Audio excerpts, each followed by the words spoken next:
Hard-fought game out there on the field. You know, I mean, two pretty good football teams battling it right there.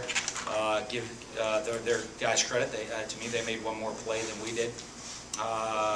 You know, as the course of the game went on, and you know, you look at the players. I mean, they're you know, Fournette with 3 touchdowns right there. A couple long runs, a couple too many, you know, a couple big plays we gave up here and there. You know, a couple missed opportunities for us on that side of the ball, but you know, we got to get better. That's game 2 of a very, very long season against what's going to be a very, very difficult schedule. Playing pretty solid teams week in and week out. We got to go back. We're going to try to evaluate everybody. I got to do everybody. To me, you know, we talk about everybody. Everybody's got to do a better job. Starts number 1 with me, doing a better job, putting ourselves in a better position to make the play to win there at the end of the game. You know, and so we'll get back to work tomorrow and find a way to get better, find a way to improve. Great thing about football, we're back out here in 7 days from now. We're right back out here on the field with another opportunity to go out, be better, and try to find a way to win a football game. Questions? We'll get a mic to you. Right up front. The offense seemed to kind of find itself there in the second half. What was said at halftime? What were some of the adjustments y'all made? Well, just to relax. To be honest with you, that was our big adjustment. Take a deep breath, breathe out, and relax. You got a lot of some younger guys out there on the field. I think, you know, what was interesting to me is that I told everybody's looking around waiting for somebody to make a play. And I said, you know what? I mean, you all got scholarships. We got a lot of good football players on this team. Take a really big deep breath in, out. Really inspiring halftime speech right there. And go make the plays we expect you to make. And don't wait for somebody else to make it. You expect to go make the plays. And I thought we did that. You know, you look in the second half, everybody started making plays, whether it's the O-line, the receivers, tight ends, running backs. Everybody started making plays, quarterback even. Started making plays there in the second half. And, you know, so I guess that was a pretty big inspiring speech for them. But they, you know, it was necessary. You could see, I think there was some hesitation in the first half. And, you know, almost like we were trying not to make mistakes and instead of just going out there and playing and making plays.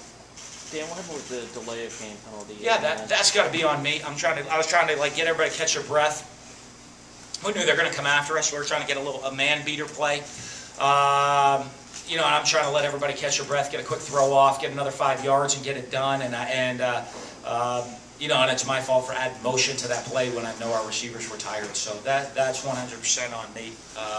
Not getting that play call in fast enough, getting us lined up fast enough to be able to run that play. Because, you know, from where we were, Devin Bell still would have been kicking, but if we could have got 5 or 6 more yards, it would have been, not that, you know, Devin different, but I mean, it's, you know, it was right there in between those edges. And, you know, to me, it's my responsibility to get us inside the 25-yard line at that situation, to try that field goal. I mean, that's, you know, that's not makeable, you know, I mean, a high percentage field goal we make. Inside the 25, we get the ball inside the 25, we feel that should be pretty high percentage field goals for us. Outside, not so much, and so that's all on me.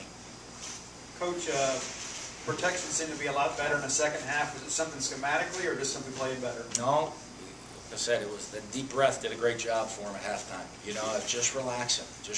I mean, and do your jobs. And you know, I think once we started to get into a rhythm, you know, one of the things last week, I don't know, like I said, we never got into a rhythm on offense last week. With a lot of, you know, some new faces in that, just of understanding how that helps you when you get into a good rhythm on offense. I think we finally did that. I mean, it was the first time all season we're in the rhythm there in the second half. And guys are executing clean and really getting a good feel for the offense to move the ball. Coach, what's your complete assessment of your running game tonight? Not very good, but I don't know that we tried to run the ball a whole lot in the second half. You know, we were behind, trying to come back, you know, and I thought we could throw the ball on them, to be honest with you. And we threw for, what did we throw for? 335 yards. So I think we were executing really clean in the pass game, and trying to come from behind, especially in the fourth quarter. So I think we got away from the running game a little bit, but in the running game, same with everything else in the first half. You know, I mean, we're going to watch the film and just see some little miscues in some different things that it didn't allow us to get into a rhythm running the football. They did a good job. They were played stout in the first half, and did some good things to kind of confuse and move and confuse our guys at times, but we relaxed and played better in the second half.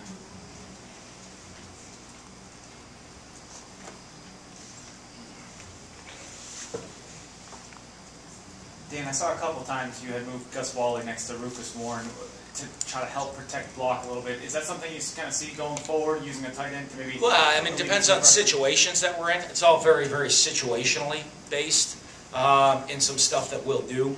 And, some of it's play action, some of it's situational based. I mean, there's some excellent pass rushers in this league, and so you got to have the opportunity to chip or disrupt some different pass rushers. Also, it is to try to pack people. We'll do that formationally to try to see if we can find some advantage formationally with Gus being more of a tight end than being flexed out. Does losing late like that outweigh the fact that you'll be encouraged by the second half performance, or is it the other way around? No, losing sucks. I don't care when you do it. I don't care if you do it early, late, morning, night, by a lot, by a little. Losing absolutely sucks. That's what it is. And then, I'm encouraged with the effort our guys played with in the second half, but I don't ever condone those streams don't ever cross. I'm encouraged. I like the effort our guys played with, and I want us to play with relentless effort. Every snap of the game, every practice, I want us to coach that way with that passion and that effort in everything that we do. I thought we played with great effort in the fourth quarter, but playing with great effort and losing, losing just sucks. Coach, with LSU not playing last week and then obviously trying to prepare, you don't have the film to evaluate this year to go back on last year. How prepared did you think your guys were going into this one, and then how much of that affected you guys in the second half? It seemed you guys made a lot of adjustments. But one of the hardest things to do is watch film on when you don't have any film to watch on the team you're going to play. That's hard on kids. You know what I mean? Because to be honest with you, just in learning, you're watching visually. You see something all week, and then it translates to the field. We're watching all different types of film, and old film, new film, different types of players. So I think a lot of times that is uncomfortable when you hit the field. That you go hit the field, and just even the uniforms being a different color, it looks different for you. Jersey numbers being different. So I think that's harder.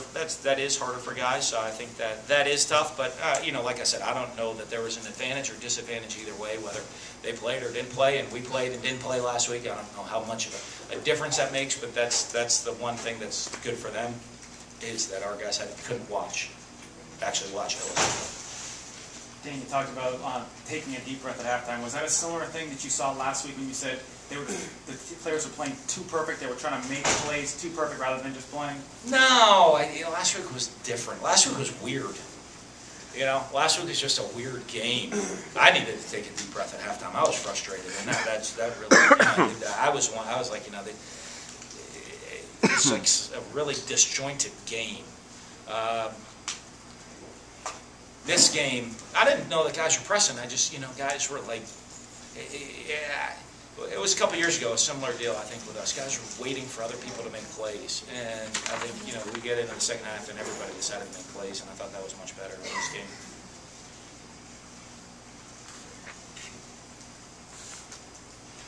What did you see from the run defense? Was it just Leonard Fournette being a talented back, or were there things you could do better to slow him down? Well, obviously, we gave up 266 yards rushing, which is not going to be very good for you. But he's obviously a very, very talented back. A lot of that came. We missed. I think we missed too many tackles. I think when we go back and watch this film, that's going to be a big factor for us. Is just missing too many tackles within our run defense. And part of missing tackles is the guy that's making you miss the tackles is a pretty good runner. And and you saw, he did his damage where he thought he'd do his damage. More not in between the tackles, really out in the perimeter. That's where he's size and speed is where he's a better runner. I thought we were pretty stout up inside a lot, but most of his things came out in the perimeter a bunch. Good. All right. Thank you. We'll have players up here shortly. Thanks, Dan. Thanks, Dan.